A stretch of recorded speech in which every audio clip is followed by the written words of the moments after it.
Okay, so finally, question 6 of the first part of the second part, dealing with the voluntary and the involuntary. This is sort of the final question that we'll deal with on Aquinas on the will. So again, the voluntary and the involuntary. Article 1, whether there is anything voluntary in human acts. The big point here is that Aquinas basically makes is that you have to have knowledge in order to act voluntarily. So he says basically to act voluntarily means to act for an end, and to really act with sort of perfect, to really act in a way that's perfectly voluntary, you have to have knowledge of the end for which you're acting. He also talks about the principle according to which you're acting being internal rather than external. So a rock that is thrown in the air is being moved, but the principle is not internal to the rock, it's external. Whereas when a person makes a decision, the choice that they're making is according to a principle that's internal to them. But he also says, again, what it really means to act voluntarily is to act for an end, and what it means to act perfectly voluntarily is to act with real knowledge of the end. So he says, for instance, animals act for ends, but they have imperfect knowledge of the reason for which they're acting. So Article 1, whether there is anything voluntary in human acts. Again, he starts by saying that there must needs be something voluntary in human acts, as we would expect. He says, the principle of some acts or movements is within the agent. Some are outside. Again, a stone that's moved upwards because it's thrown upwards, or because there's a volcanic explosion or something. The principle of the movement is outside of the stone. But he says, explaining his position, this is in the Responsio, for since every agent or thing moved acts or is moved for an end, as stated above. So in other words, every agent or thing that is moved acts or is moved for an end, for a purpose. There's a particular end for which it's acting or moving. Those are perfectly moved by an intrinsic principle, by a principle intrinsic or internal to themselves, whose intrinsic principle is one not only of movement, but of movement for an end. Now, in order for a thing to be done for an end, some knowledge of the end is necessary. Therefore, whatever so acts or is moved by an intrinsic principle, that it has some knowledge of the end, has within itself the principle of its act, so that it not only acts, but acts for an end. So again, in order for something to be voluntary, you have to act for an end and to have some knowledge of the end. It doesn't necessarily have to be a perfectly rational knowledge. We'll see in the next article, he says that animals act voluntarily, but in an imperfect way. But some knowledge of the end for which you act is necessary. And again, this will inform the rest of his discussions about whether or not concupiscence or fear or all of these other things make things involuntary. So the key point here is, in order for something to be voluntary, it means you're acting for an end.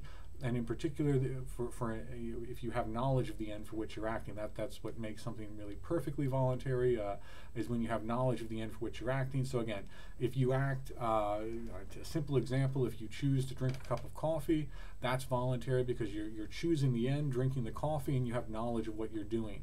If you choose to kill someone as an act of revenge, that's voluntary because you know what you're doing and you're choosing that as an end. So you're choosing the end for which you're acting, and you have knowledge of that end. So that's the basic point from Article 1. Again, to act voluntarily, you have to know the end for which you're acting. Again, to act for an end and have knowledge of that is sort of the essence, or the perfect example of when something is voluntary.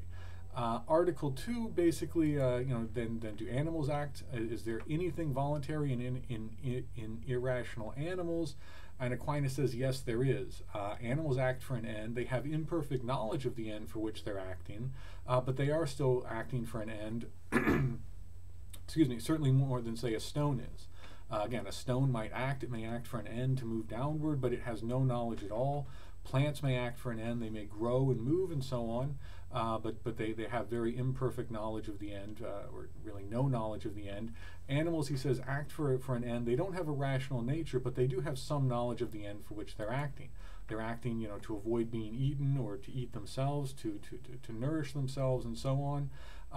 So as he says, animals have imperfect knowledge of the end, which consists in mere apprehension of the end without knowing it under the aspect of end or the relationship of act to the end. So they don't think of it as an end, as a purpose for which they're acting, but they do act for particular ends, he says.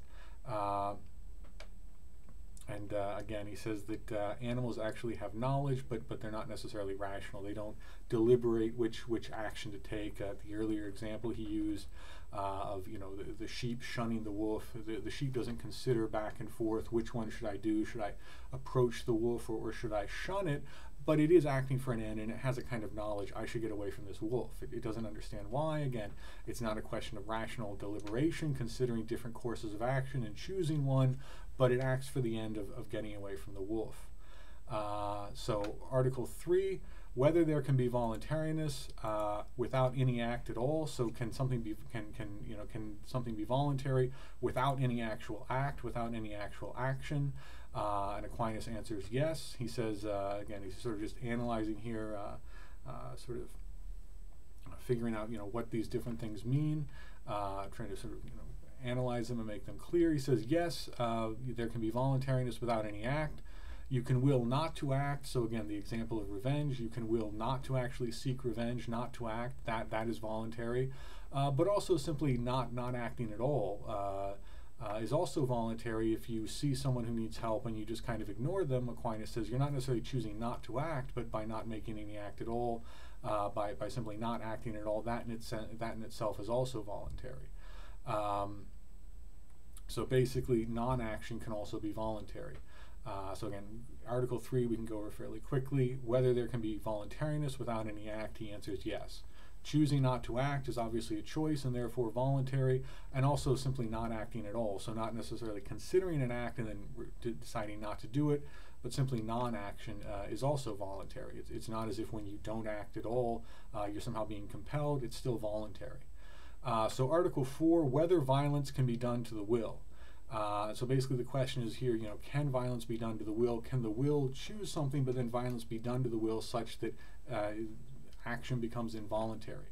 And basically Aquinas distinguishes between what he calls the immediate act, which is, as it suggests, the immediate act, the actual act of the will kind of internally. The immediate act of the will willing something rather than something else. So again, the immediate act of the will choosing something, choosing to have a cup of coffee or to seek revenge or to try to forgive somebody, that immediate act within you, he says that cannot be compelled. The immediate act of the will, the immediate decision, that is not subject to violence. But he says the commanded act, that can be subject to violence. So again, you can take a relatively simple example. If you're on the deck of a ship and a wave comes and sweeps you overboard, that was not, the immediate act of the will was to stay on the ship. But violence was done to the commanded act, namely, you're trying to stay on the ship by the wave that swept you overboard.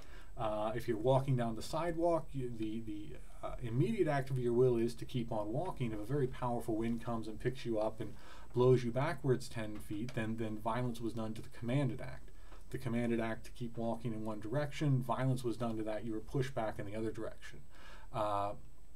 So basically, voluntary, can violence be done to the will? Again, not to the immediate act, not to the internal act of the will, but the commanded act, the attempt to actually act on that immediate act. Yes, violence can be done to the commanded act. You can be prevented from acting on the immediate act of the will, but the immediate act of the will, the sort of internal act of the will, Aquinas says violence cannot be done to that. You cannot be compelled to will something internally or through the immediate act.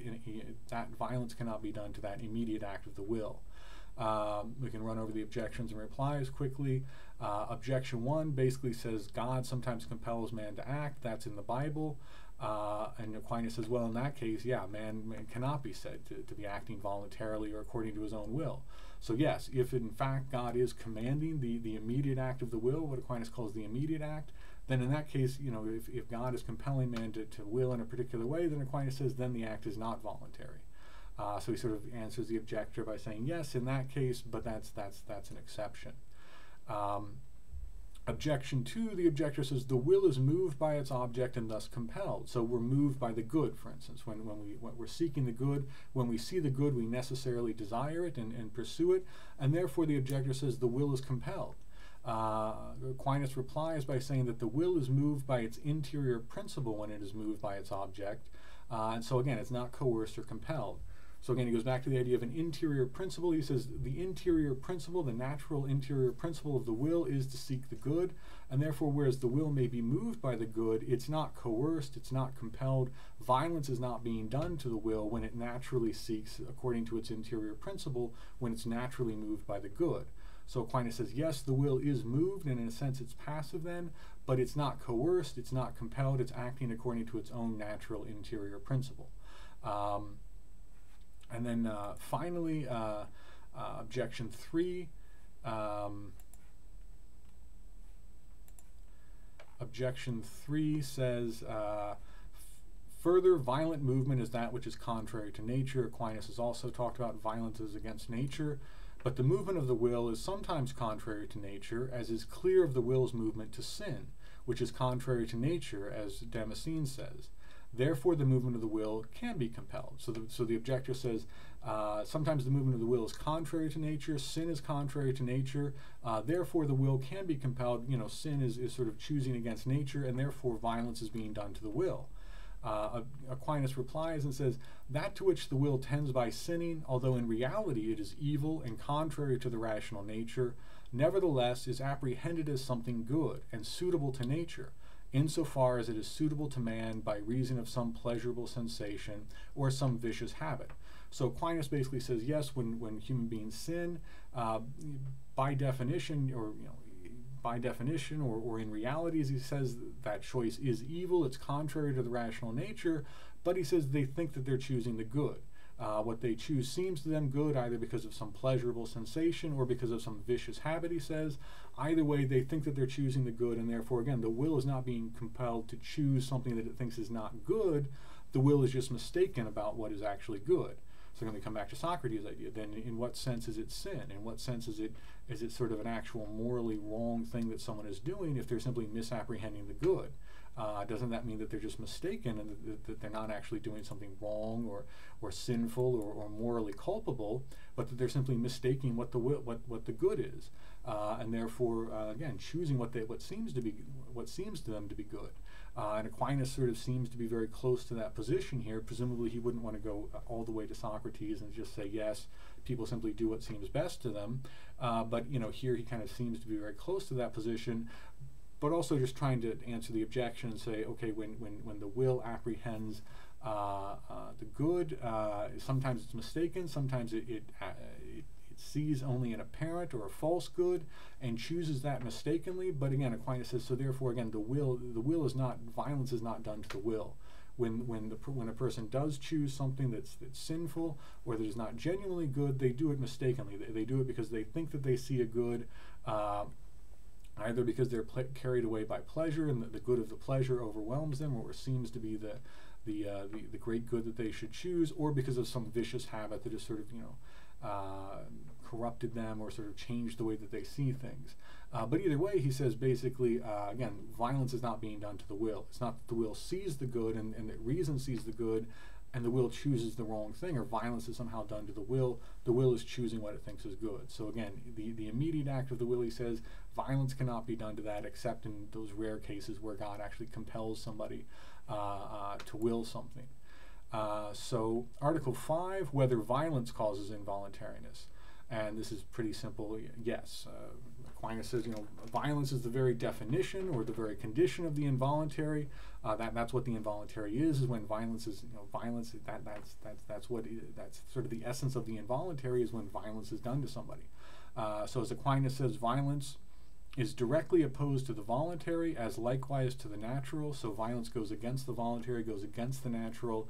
Again, you can think of the example of someone being swept off the deck of a ship by a big wave. That's obviously physical violence being done. That's involuntary when you're swept off the deck of the ship. Maybe wind picks you up and moves you. I mean, it would have to be powerful wind, obviously, but that would be involuntary. That would be an example of violence, creating a condition that's genuinely involuntary, where you're really being moved against your will. Maybe you climb a tree and the branch breaks and you fall out of the tree. That's not voluntary. You're sort of being plunged to the ground against your will. So Aquinas says, yes, violence causes involuntariness. And again, he says, goes back to this idea that the immediate act of the will cannot be subject to violence. So again, the internal immediate act of the will, the choice that people make, cannot be subject to violence, but the commanded act, the actual action that they will, can be subject to violence. So what you want to do can actually be subject to violence and prevented, but the immediate act cannot be subject to violence. And so, the objector tries to sort of say, if violence cannot be done to the will, then violence cannot cause involuntariness. And Aquinas says violence can't be done to the immediate act, but to the commanded act it can be, and therefore, again, you can choose something, and some violent act can stop you from doing it. And so then, that leads into the question, Article 6. If violence causes involuntariness, does the threat of violence cause involuntariness? And Aquinas sort of says, well, it's not simple. It's not really one way or the other. It's sort of yes, it does. To some extent, it causes involuntariness, but ultimately, no, he says, because you're still choosing. Even under the pressure of fear, you may choose to do something that ordinarily you wouldn't do, but there's still a clear choice involved. So the example he gives is during a storm, you might throw cargo overboard in a ship to prevent yourself from sinking, to prevent the boat from capsizing or sinking. Aquinas says, yes, it's true that in that case you might make that choice, and it's not strictly speaking voluntary, because you wouldn't choose that ordinarily. You wouldn't choose it for its own sake, just to throw your cargo overboard. But he says there's still choice involved, and you're still acting for a clear end, namely to prevent the ship from sinking. So you're acting for an end. You have knowledge of what you're doing. You're choosing to throw the cargo overboard rather than have the ship sink. So you're acting for an end. There's knowledge involved, and you're acting for a good. The great, the bad of losing the cargo is less than the bad of the ship sinking. So therefore, you're ultimately acting for the good of saving the ship, of saving your own life, and so on. So Aquinas says, although you're choosing something that you wouldn't choose without some pressure from fear, he says still fear doesn't make something simply involuntary. There's still choice involved. Even if someone comes up to you and points a gun at you and says your money or your life, you still have a choice. I mean, you could try to wrestle the gun away from them. You could see if they would actually shoot. You could simply choose to be shot. I mean, these aren't necessarily good choices, but they are choices. You still have the choice to decide, what am I going to do here? So even though fear might pressure you, under the pressure of fear, you might make decisions you wouldn't make otherwise, and therefore, in a sense, in a very kind of attenuated, limited sense, they're involuntary. Aquinas says ultimately they are voluntary, because again, you're making a choice, you're choosing something, you have a clear sense of the end for which you're acting, and you're choosing that end. You're choosing your action. So Aquinas says ultimately fear does not make something involuntary, certainly not simply. So Article 7, whether concupiscence causes involuntariness. Concupiscence and irascibility, sort of the two, very broadly speaking, the two sort of major passions that they talked about, or groups of passions in medieval philosophy. Concupiscence being basically desire for pleasure, irascibility being something like anger. So the irascible fends off threats and dangers. The concupiscence seeks the good. So basically, the concupiscence, when you choose something because it's pleasurable, because it's pleasurable. And so the question is, does that make something involuntary? If something is really pleasurable, and does pleasure make you sort of lose your mind, or make you make decisions that you don't really want to make, and act against your better judgment, and therefore does it make things involuntary? And very simply, Aquinas says no, because obviously the whole point of concupiscence is it inclines the will towards something. There's something good there, and so obviously, unlike violence and unlike even fear, which as he says, when you choose something under the pressure of fear, you're still making a choice, but it is ultimately repugnant to the will. Throwing the cargo overboard on the ship during the storm, you don't want to do that. It's still, he says, kind of repugnant to the will. You make the choice because you have to, and it's the best choice in the situation, you think. But it's still somehow repugnant. You don't like doing it. You would never choose it by itself, whereas he says the whole point of concupiscence is it inclines you towards things that you do choose for their own sake, for themselves, not because you're being forced into it or feeling any kind of threat or pressure or anything like that. You choose them because they're pleasurable and because they're good. So concupiscence, he says, doesn't just compel the will against its better judgment. Again, you can think of simple examples. He says, yes, sometimes concupiscence causes people, or simply the experience of pleasure causes people to act against the judgments that they've made, the decisions and judgments and so on that they've made. But he says that doesn't make it involuntary. So you can think of very simple example. You're running late in the morning, you need to take a quick shower. You get into the shower, the water is warm, it's very pleasant. You decide to stay in the shower longer, then you get out and you're late. You weren't compelled to stay in the shower, Aquinas would say. I mean, it's pleasant and it's nice, but you make the decision. You may not be really thinking very much about the consequences when you make that decision. It may not be a good decision ultimately for you, but you're making a clear decision. And again, your reason isn't overcome. You still know that if you stay in the shower for too long, you're going to be late. That your reason isn't somehow overwhelmed by the pleasant sensation of warm water. You still are free to make that choice. If you think you're on a diet and you start eating and the food tastes so good, you eat more than you wanted to. Again, Aquinas would say, well, it's pleasure that kind of draws you into doing that. But again, it's not that your reason is overcome. You made a decision, I'm only going to eat so much. You started eating, you decided to eat more. Again, clearly there was a choice involved. Clearly you chose to eat more, because it was pleasant, because it was desirable, and so on. So Aquinas says it's not involuntary. It doesn't actually stop your reason from functioning properly, and it doesn't somehow compel your will to seek the pleasure. And again, he says, unlike fear, unlike some of the other things where you might see it as there's a kind of negative pressure, he says there is no negative pressure with concupiscence. Of course, you can think of all kinds of other examples. But the basic thing is, again, he says, concupiscence inclines the will to desire the object of concupiscence. Therefore, the effect of concupiscence is to make something to be voluntary rather than involuntary. Again, the will chooses the pleasurable, chooses the good. Therefore, concupiscence does not make things involuntary. It might make you do things you later regret or that you said that you wouldn't do, but that doesn't make them involuntary. And then the final question, or the final article, Article 8, whether ignorance causes involuntariness. And as we can kind of expect, of course, Aquinas says that in order for something to be really voluntary, you need to act for an end and act for knowledge of the end. So we might expect that he's going to say, yes, ignorance does render things involuntary, but it's somewhat more complicated than that. So he says there are basically three ways in which ignorance can be related to an act of the will. He says concomitantly, consequently, and antecedently. He says ignorance is related to the will concomitantly when you're ignorant of what you do, but even if you knew it, you would do the same thing. So he gives the example, if you're out hunting and you fire an arrow and it goes into a bush and it kills somebody, and you didn't know that that person was there, but then you go up and you see, oh, it's a foe. It's somebody that I wanted to kill anyways, and therefore you would choose it. If you had known that they were there, you still would have shot the arrow and tried to kill them. So although you didn't know the actual end for which you were acting, had you known the end, had you known what was actually going to happen, you still would have chosen it. So Aquinas says in that case, ignorance doesn't make something involuntary because you would still choose the outcome of the action.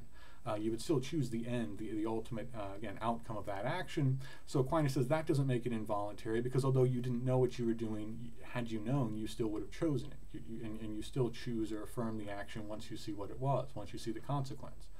So in that case, he says ignorance doesn't make the act involuntary.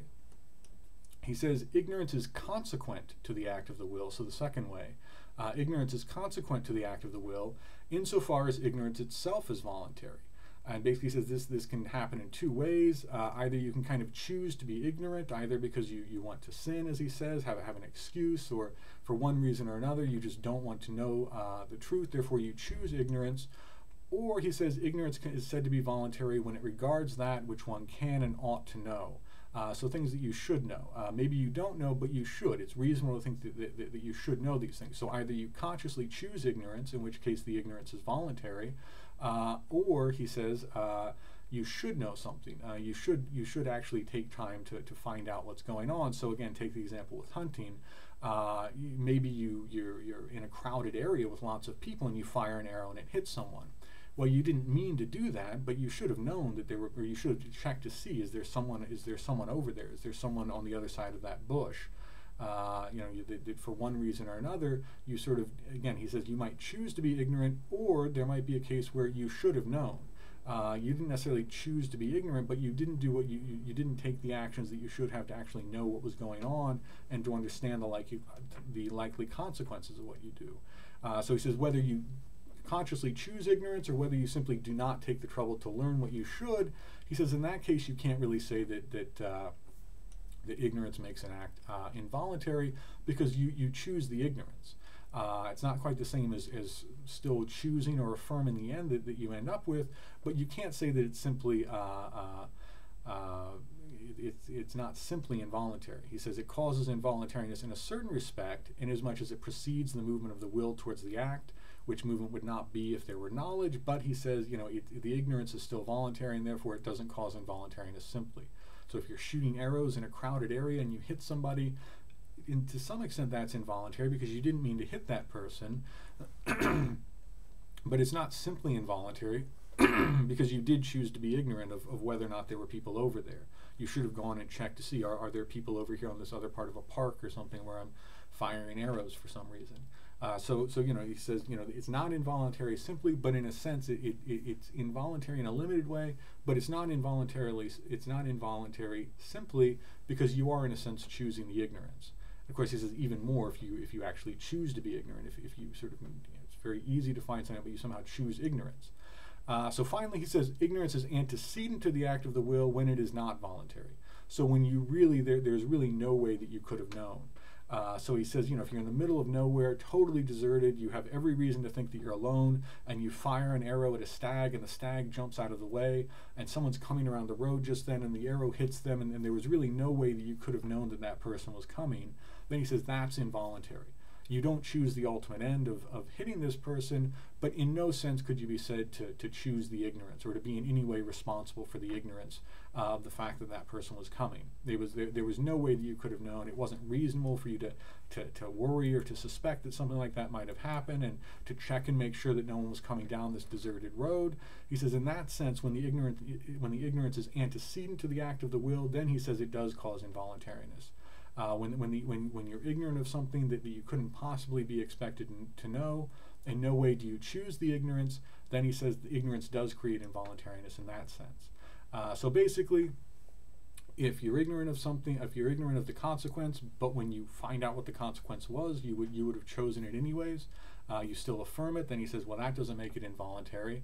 If you're ignorant of something that you should have known, either because you chose to be ignorant or because you just didn't take the trouble that you should have to learn to know what was going on, then Aquinas says it's not fully involuntary. It's not quite voluntary, but it's really not fully involuntary either. It's not involuntary simply, as he puts it. If the ignorance was in no way you could have been expected to know, there was no reason for you to try to make sure you were ignorant, and there was really nothing you could have done not to be ignorant in that situation. There was really nothing you could have done to know better. Then in that case, he says the ignorance is antecedent to the act of will, and therefore the act of will proceeds from genuine ignorance, and therefore it's not voluntary because you really don't know what's happening. So again, much of this comes down, as we would expect, to the relation between reason and the will, and again, the role of reason in identifying the end, in helping the will to choose that end.